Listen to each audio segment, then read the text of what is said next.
प्रदेश से लेकर ग्रामीण क्षेत्र तक, राजनीति से लेकर हर मुद्दे तक, हर बड़ी खबर आप तक। बने रहें आप स्टार 9 आने सच के साथ। जनपद जालौन के माधोगढ़ तहसील क्षेत्र में बाढ़ का कहर हर वर्ष आता था, जिसको लेकर इस वर्ष जनपद जालौन के प्रशासन ने अपनी कमर कस ली है। तो वहीं माधोगढ़ तहसील क्षेत्र में 37 गांव ऐसे हैं जो बाढ़ से प्रभावित रहते हैं। यहाँ जो 5 नदियाँ हैं वो जब अपना विकराल रूप धारण करती हैं तो यहाँ के गांव जलमग्न हो जाते हैं। तो वहीं यहाँ की नदियाँ जो पहुज नदी, चम्मिल नदी, सिंध नदी, कुंवारी नदी, यमुना नदी जो कि है, जो अपना विकराल रूप जब लेती है तो यहाँ 37 गांव पूरे बाढ़ग्रस्त हो जाते हैं, जिसको लेकर यहाँ के प्रशासन एसडीएम राजेश कुमार पाल के द्वारा 11 चौकियाँ बनाई गई हैं जो बाढ़ प्रभावित क्षेत्र में काम करेंगी और अगर बाढ़ आएगी तो गांव-गांव में सूचनाएं पहुंचाएंगी।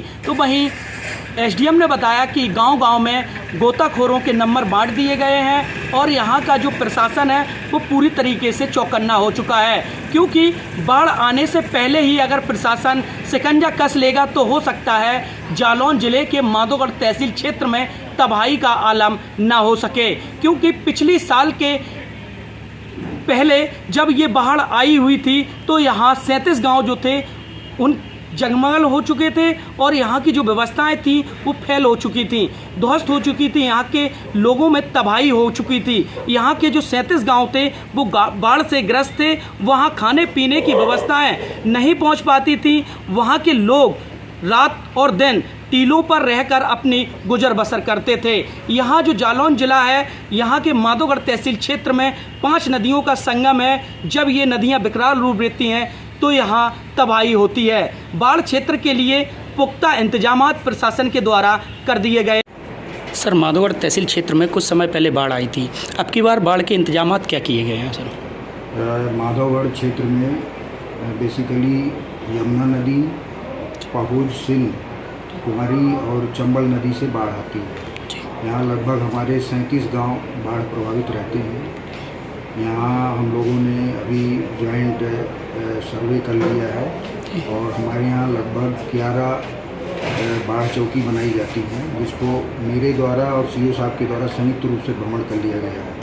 और हम लोगों ने जो भी हमारे नाविक हैं उनका पूरा जो उनकी मोबाइल नंबर और उनसे बातचीत हो गई है, गोताखोरों का मोबाइल नंबर और उनकी एक मीटिंग हमारे द्वारा ली जा चुकी है।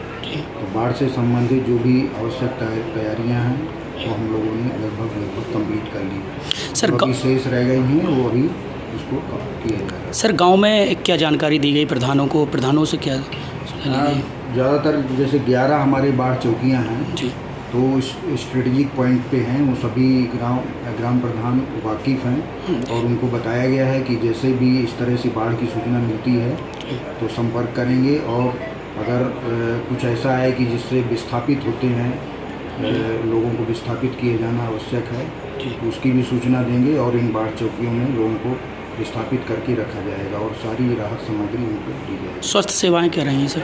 स्वास्थ्य में जो CSC PSC हैं उनको एक्टिवेट कर दिया गया है। जो भी उस तरह की दवाएं हैं उन दवाओं का पूरा इंतजाम रखें, इस बात का पूरा जो है उनको बुला के निर्देशित कर दिया।